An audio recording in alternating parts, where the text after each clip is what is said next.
نظن باللي التتويجات اللي تحققت في الوفاق منذ 2007 للسنة هذه، وإن شاء الله مازال تتويجات أخرى جات في العهد رئيس يعني المترشح سي عبد العزيز بوتفليقة، لأنه إمكانيات كبيرة تمدت لكل الحركة الرياضية ماشي غير في سليفباك، في الجزائر كاملة.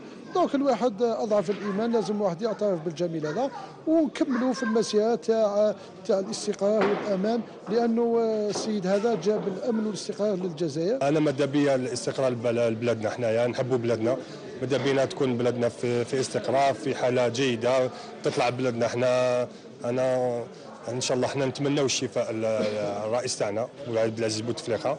عبد الملك سلحجي يتمنى الاستقرار لبلادو، يحب ان شاء الله نكونوا احسن بلاد في العالم، ولما لا ان شاء الله نكونوا هذه ان شاء الله الرئاسات هذو تجوزوا بخير على خير، وان شاء الله الجزائر توجور مرفوعه الراس ان شاء الله، كل شعب الجزائر مرفوع الراس ان شاء الله.